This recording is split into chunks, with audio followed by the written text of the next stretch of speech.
Right now, somewhere close to where you live, there's a clematis vine swallowing a fence in purple, and the person who owns it has no idea what they're doing.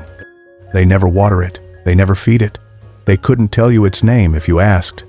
And every single summer, it comes back bigger, louder, more impossible to ignore.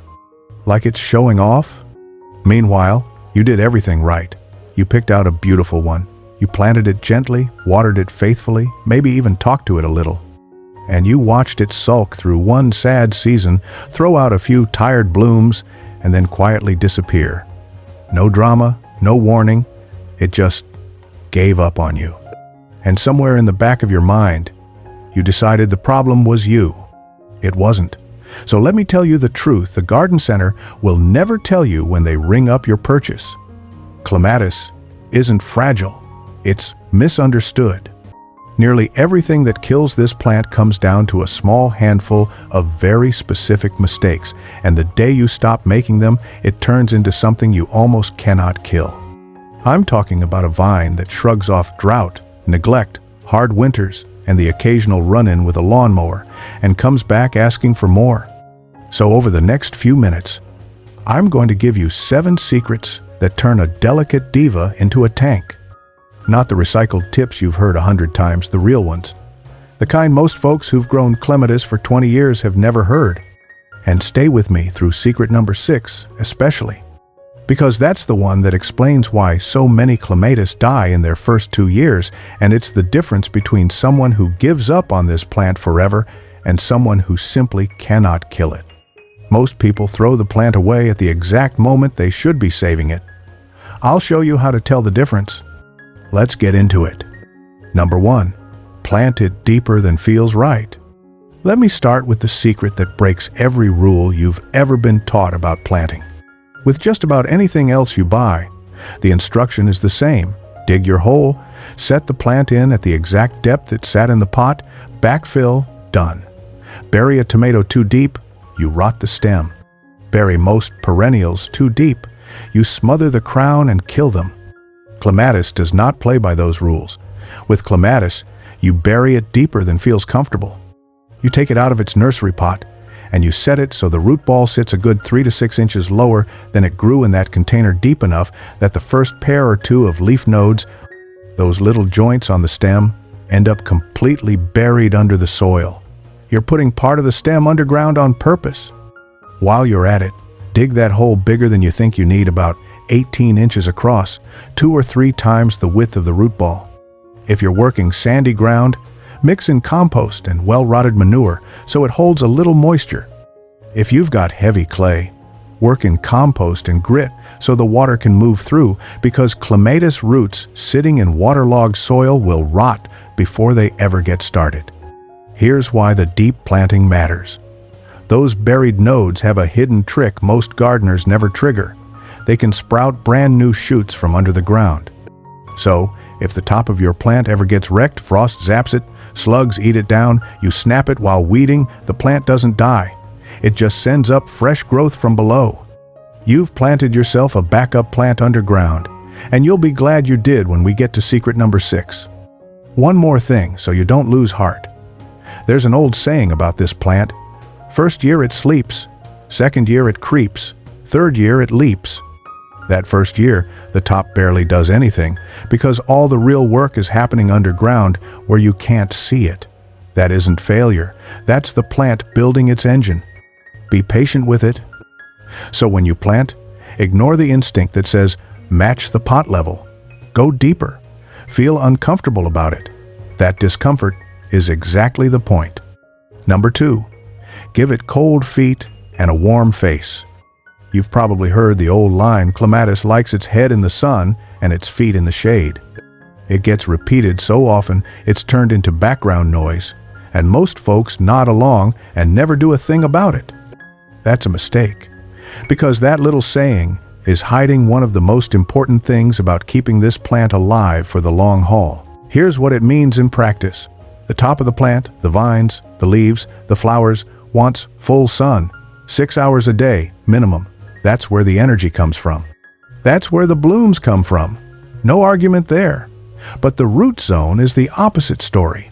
Clematis roots cannot stand being hot and dry.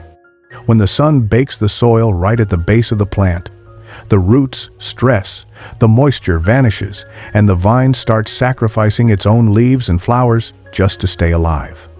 That's why a clematis stuck in a hot, bare spot looks so leggy and pathetic even when it's getting plenty of light up top. So you keep the feet cool. The lazy, expensive way is to lay decorative stones or a flat slate over the root zone, and that works. It shades the soil and slows the evaporation. But the way that works best is to plant something low and leafy right in front of your clematis. A small shrub, a clump of hostas, some daylilies, Solomon's seal, anything that throws a living shadow over those roots and holds the moisture in. You can also lay down 3 to 5 inches of mulch, like shredded bark or leaf mold. Just pull it back a couple inches from the stem so it doesn't rot the base. And here's the part that makes this plant forgiving. Once those roots are cool and shaded, the plant can go a long while between waterings without panicking. You're building a buffer. You're making it so that when you forget about this plant for 2 weeks in the heat of July, and you will, the roots are sitting down in cool, damp soil instead of cooking in the sun. Cold feet, warm face. Burn that into your memory. Number 3. Pick a variety that was bred to survive you. Here's something the garden center will never mention because they're trying to sell you the prettiest face on the rack. Not all clematis are built the same. Some of them are genuinely needy. Those big dinner plate flowered hybrids that get all the attention are the divas of the family. They want constant moisture and constant fussing, and if you're someone who forgets to water, they will break your heart. But a handful of clematis evolved to be survivors, and if you plant one of those, you've won half the battle before you've done anything else. If you want the toughest of the tough, look at the Viticella types, names like Polish Spirit, Betty Corning, Étoile Violette. These came out of Southern Europe and Western Asia, and they're built for hardship. Real drought tolerance once they're established. And this is the big one: strong natural resistance to the wilt disease we're about to talk about. They'll even take poor, sandy ground without complaining. If you live somewhere hot and dry, look at the Texensis types, the Texas scarlets like Princess Diana. These came off limestone cliffs and rocky slopes, so heat and drought don't faze them. And those little bell-shaped flowers pull in the hummingbirds all summer. And if you want something that thrives on outright neglect, there's sweet autumn clematis, vigorous, tough, and covered in fragrant white flowers in fall. One word of caution on that one: it's so vigorous it'll self-seed and run if you let it, so keep it cut back and keep an eye on it. Pick a survivor, and you've stacked the deck in your favor before the first leaf unfurls. Number 4. Give it something thin enough to actually grab. This one trips up so many people, and it is not their fault, because nobody ever explains how this plant actually climbs. Ivy climbs with little roots that grip the wall. A climbing hydrangea uses sticky pads. Clematis doesn't either. Clematis climbs by wrapping its leaf stems, the petioles, around whatever it can reach. And here's the catch: that little leaf stem is short. It can only wrap around something less than about half an inch thick. So when folks plant a clematis against a fat wooden post or a chunky metal arbor, the plant physically cannot grab hold. It reaches, it slips, and it ends up flopping over in a tangled heap on the ground. And that heap is where the real trouble starts.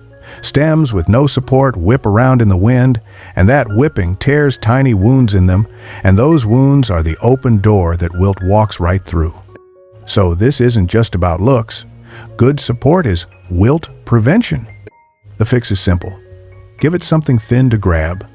Run a length of wire mesh, chicken wire, or garden netting openings somewhere between 1 and 4 inches over that thick post or fence. And now those leaf stems have something they can actually wrap around. Then in late spring, when it's growing fast, just gently tie the new shoots in with a bit of soft twine now and then to keep the wind from thrashing it. And one more note while we're down at the base: young clematis stems are tender, and rabbits, mice, and voles will chew them clean through at ground level, which, by the way, looks exactly like wilt and fools a lot of people. A little cylinder of wire mesh around the base that first year keeps the critters off. Number 5. Know your pruning group. or put the shears down entirely. Now we come to the thing that creates more confused, flowerless clematis than anything else on this list: pruning. It terrifies people, and honestly, the reason it's so confusing is that there isn't one rule, there are three, depending on which type you own.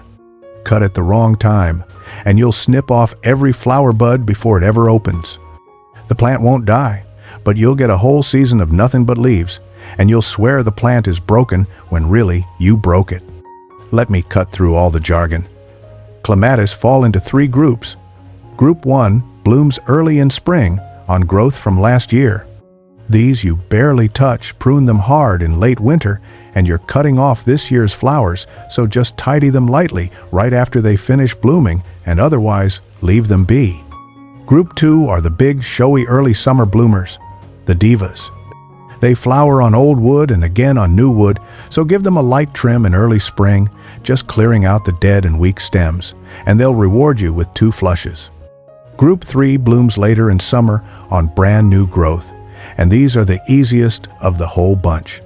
Every late winter, you chop the entire plant down to about a foot off the ground.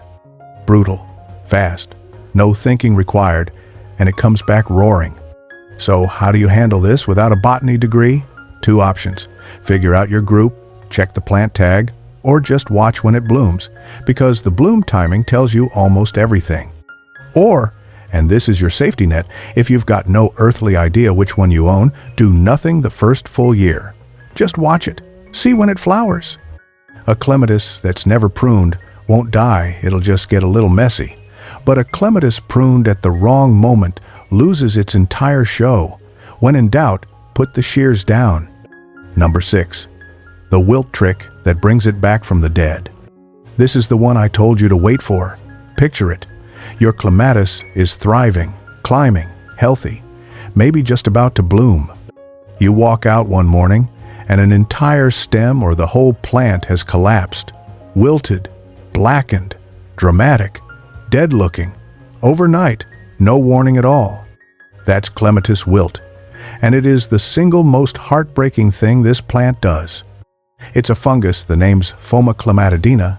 If you ever want to look it up, and it lives in the soil, splashes up onto the stems in the rain, slips in through tiny wounds, and clogs the plumbing inside the stem so fast that the top of the plant can collapse in a single day. So here's what almost everybody does. They look at that blackened mess, they decide it's gone, they dig it up, they throw it away, and they go around telling everyone clematis is impossible to grow. Now here's the secret. That plant is almost certainly not dead. Because wilt attacks the part of the plant above the ground, it clogs the stems. But it rarely touches the root system, and if you took secret number 1 seriously and planted that crown deep, you've got living buds sitting safe below the soil line, completely untouched by the disease. So instead of giving up, you do the thing that feels insane. You cut the entire collapsed plant right down to ground level. Take off every bit of the wilted material, get it well clear of the plant, and whatever you do, don't put it in the compost, you'll just spread the fungus. Slip on a pair of gloves while you're at it, because the sap of this plant can irritate your skin. Then you keep the soil consistently moist, keep those roots cool, and you wait. And in most cases, within a few weeks, you'll see new green shoots pushing right up from the base. Fresh, clean growth from those protected underground buds. The plant resets itself completely. And here's the kindest part of all. Most clematis go through wilt once or twice in their early years, and then, as that root system matures and gets stronger, they simply stop doing it. So the real secret was never about preventing wilt. It's about refusing to panic when it happens. The gardener who throws the plant away loses. The gardener who cuts it down and waits gets a vine that lives for 20, 30, 40 years. Knowing this one thing is the whole difference between someone who kills clematis and someone who can't. Number 7. Feed the roots, not the calendar. This last one is about staying power. The difference between a clematis that merely survives and a clematis that becomes that monster vine swallowing the fence. Most people do one of 2 things. They either never feed their clematis at all, Or they grab whatever bag of plant food is in the shed and toss it on whenever they happen to remember. Both ways give you a plant that just sort of exists. Alive, but never spectacular, and never tough enough to take a hit. Here's what this plant actually wants. It's a heavy feeder with a big appetite, but it wants the right food at the right time, not a steady drip of nitrogen. Too much nitrogen, and you get a wall of green leaves and almost no flowers. Worse, that soft, sappy growth is exactly what the wilt fungus loves best. So here's the rhythm. Early spring, as it wakes up, work a generous handful of compost or well-rotted manure into the soil around the base. That's your slow, steady foundation. Then, as it heads toward blooming, switch to something higher in potassium, like a rose food or tomato food, and that's what fuels the explosion of flowers. Once it's blooming hard, ease off and let it do its thing. And come the back half of summer, stop feeding altogether. Late feeding pushes tender growth that won't harden off before the frost. But here's the part that ties this whole thing together. A well-fed clematis with a strong root system is a forgiving clematis. All that energy stored down in the roots is exactly what carries the plant through when you forget to water it, when wilt strikes, when winter comes down hard, when you ignore it for a month straight. You're not just feeding it for prettier flowers, you're building a reserve tank that makes the plant nearly impossible to kill. Feed the roots, and the roots will carry the plant through everything you throw at it, including your own neglect. So let's bring it all home, because these 7 secrets aren't really 7 separate tips. They're one strategy. You plant it deep, so it always has a backup waiting underground. You keep its feet cool and its head in the sun, so it stops stressing. You pick a variety that was born tough. You give it something thin to climb, so the wind can't break it. You respect the pruning group, or you leave the shears alone entirely. You refuse to panic when wilt strikes, because that plant is coming back. And you feed the roots, so it builds the strength to survive anything. Every one of those secrets is doing the same quiet job, building a plant whose life happens underground, where your mistakes can't reach it. Do those 7 things, and you don't just get a clematis that lives, you get one that thrives on neglect.